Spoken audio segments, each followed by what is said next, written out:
ಸಾಲಿ ಪೀಠದಿಂದ ಶ್ರೀಗಳ ಉಚ್ಚಾಟನೆಯ ಹಿನ್ನೆಲೆ ಬಸವಜಯ ಮೃತ್ಯುಂಜಯ ಸ್ವಾಮೀಜಿಯಿಂದ ಸಭೆ. ಜಾತಿ ಸಮೀಕ್ಷೆಯಲ್ಲಿ ಹಿಂದೂ ವಿಚಾರದಲ್ಲಿ ದ್ವಂದ್ವ ನಡೆಯಿದೆ. ಪಂಚಮಸಾಲಿ ಹೋರಾಟದಿಂದ ಪೀಠಾಧ್ಯಕ್ಷ ಸ್ಥಾನ ಬಲಿಯಾಗಿದೆ. ಟಿವಿ5ಗೆ ಬಸವಜಯ ಮೃತ್ಯುಂಜಯ ಸ್ವಾಮೀಜಿ ಈ ರೀತಿಯಾಗಿ ಪ್ರತಿಕ್ರಿಯೆಯನ್ನು ಕೊಟ್ಟಿದ್ದಾರೆ. ಪಂಚಮಸಾಲಿ ಪೀಠಕ್ಕೂ ಟ್ರಸ್ಟ್ಗೆ ಯಾವುದೇ ಸಂಬಂಧ ಇಲ್ಲ. ನನ್ನ ಉಚ್ಚಾಟನೆ ಮಾಡುವ ಅಧಿಕಾರ ದೇವರಿಗೆ, ಜನರಿಗೆ ಮಾತ್ರವಿದೆ. ನಾನು ಮಾಡಿದ ಹೋರಾಟವನ್ನು ಕೆಲವರು ಸಹಿಸಲೇ ಇಲ್ಲ. ಟಿವಿ5ಗೆ ಬಸವಜಯ ಮೃತ್ಯುಂಜಯ ಸ್ವಾಮೀಜಿ ಈ ರೀತಿಯಾಗಿ ಹೇಳಿಕೆಯನ್ನು ಕೊಟ್ಟಿದ್ದಾರೆ. ಜಯ ಮೃತ್ಯುಂಜಯ ಸ್ವಾಮೀಜಿಯವರ ಉಚ್ಚಾಟನೆಯ ನಂತರ ಏನು ಈಗಾಗಲೇ ಕೂಡಲ ಸಂಗಮದಲ್ಲಿ ಏನು ಅರಳಿಯ ಗಿಡದ ಮರದ ಕೆಳಗೆ ಏನು ಒಂದು ಸಭೆಯನ್ನು ಕೂಡ ಮಾಡಿದರು. ಸಭೆಯಲ್ಲಿ ಏನೇನೆಲ್ಲ ಮಾಹಿತಿಯನ್ನು ಕೂಡ ನೀಡಿದರು, ಅವರನ್ನು ಮಾತಾಡಿಸುವಂಥ ಪ್ರಯತ್ನ ಮಾಡ್ತೀನಿ. ಸ್ವಾಮೀಜಿ ನಮಸ್ತೆ. ಈಗ ಸಭೆಯ ನಿರ್ಧಾರ ಮಾಡಿದ್ರಿ, ಏನೆಲ್ಲ ನಿರ್ಧಾರ? ಏನಿಲ್ಲ, ಆದಷ್ಟು ಶೀಘ್ರದಲ್ಲೇ ಪೀಠಕ್ಕೂ ನಮ್ಮ ಆ ಟ್ರಸ್ಟಿಗೂ ಯಾವುದೂ ಸಂಬಂಧ ಇಲ್ಲ. ಪೀಠ ಸ್ವತಂತ್ರವಾಗಿರ್ತಕ್ಕಂಥದ್ದು. ಆ ಪೀಠದ ಒಂದು ಭೂಮಿಯಲ್ಲಿ ನಾವು ವಾಸ್ತವ್ಯ ಮಾಡಿದ್ವಿ. ಹಾಗಾಗಿ ಅವ್ರಿಗೆ ಇಷ್ಟ ಇಲ್ಲಪ್ಪ ಅಂದ್ರೆ ನಾವು ಬೇರೆ ಕಡೆ ವಸತಿ ಮಾಡ್ತೀವಿ. ಪೀಠವನ್ನು ಬೇರೆ ಕಡೆ ನಾವು ಸ್ಥಳಾಂತರ ಮಾಡಿ ಸ್ವತಂತ್ರವಾಗಿ ಸಂಘಟನೆ ಮಾಡ್ತೀನಿ.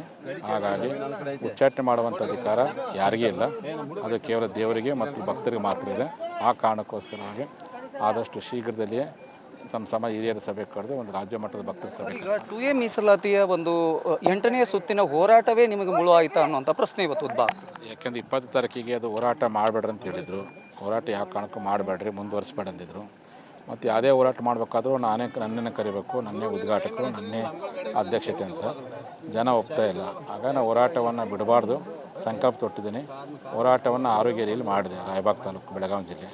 ಹಾಗಾಗಿ ಅದು ಎಲ್ಲ ಒಂದು ಕಡೆ ಆ ಒಂದು ಕಾರಣ ಇರ್ಬೋದು ಅಂತ ಈ ಮೂಲಕ ಹೇಳಿಕೆ ಇಚ್ಛೆಪಡ್ತೀನಿ. ಸರ್, ಈಗ ಪೀಠದಲ್ಲಿ ನೀವು ಎಂದು ಪೀಠ ಸ್ಥಾಪನೆ ಆಯಿತು ಅವತ್ತಿನಿಂದ ಇವತ್ತಿನವರೆಗೂ ಕೂಡ ನಿಮ್ಮನ್ನು ಈ ರೀತಿಯಾಗಿ ಒಂದು ಈ ರೀತಿ ನಡಿಗೆಯನ್ನು ಮಾಡ್ತಿರೋದು ಎಷ್ಟರ ಮಟ್ಟಿಗೆ ಸರಿ ಅನ್ನೋದು?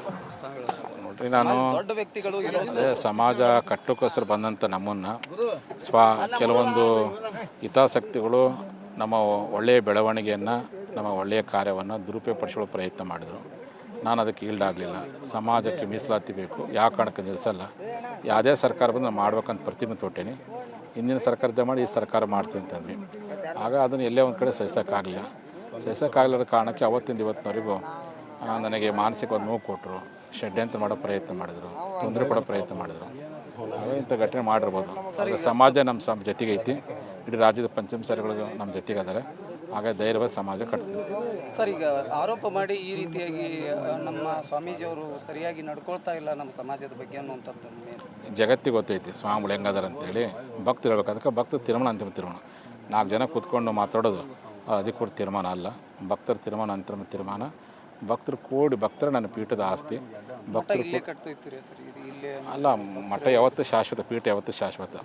ಅದಕ್ಕೆ ಒಂದು ಆಶ್ರಯ ಬೇಕಾಗಿತ್ತು. ಆಶ್ರಯವನ್ನು ಹುಡುಕೋ ಪ್ರಯತ್ನ ಮಾಡ್ತೀನಿ. ಎಲ್ಲ ಆಶ್ರಯ ಸಿಗುತ್ತೋ ಅಲ್ಲಿ ನನ್ನ ವಸತಿ ವ್ಯವಸ್ಥೆ ಮಾಡ್ಕೊತೀನಿ. ಪ್ರಥಮ ಪೀಠಾಧ್ಯಕ್ಷರು ತಾವೇ ಅಲ್ಲ, ಅದು ಯಾವತ್ತೂ ಶಾಶ್ವತ. ಅದು ಉಸಿರಿರೋವರೆಗೂ ನಾವೇ ಅಲ್ಲ. ಇದು ಈಗಾಗಲೇ ಸ್ವಾಮೀಜಿಯವರು ಕೂಡ ಹೇಳ್ತಿರುವಂಥದ್ದು. ಉಸಿರಿರುವವರೆಗೂ ಕೂಡ ಪೀಠಾಧ್ಯಕ್ಷ ನಾವೇ ಅನ್ನುವಂಥ ಮಾಹಿತಿಯನ್ನು ಕೂಡ ಟಿವಿ5 ಜೊತೆ ಹಂಚಿಕೊಂಡಿರುವಂಥದ್ದು. ಇದು ಬಾಗಲಕೋಟೆಯಿಂದ ಗುರು ಹಿರೇಮ, ಟಿವಿ5 ಕನ್ನಡ.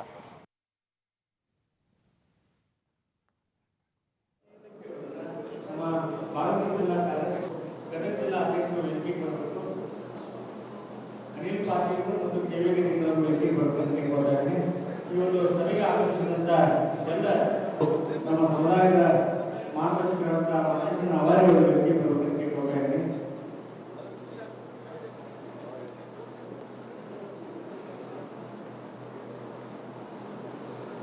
ಈ ಒಂದು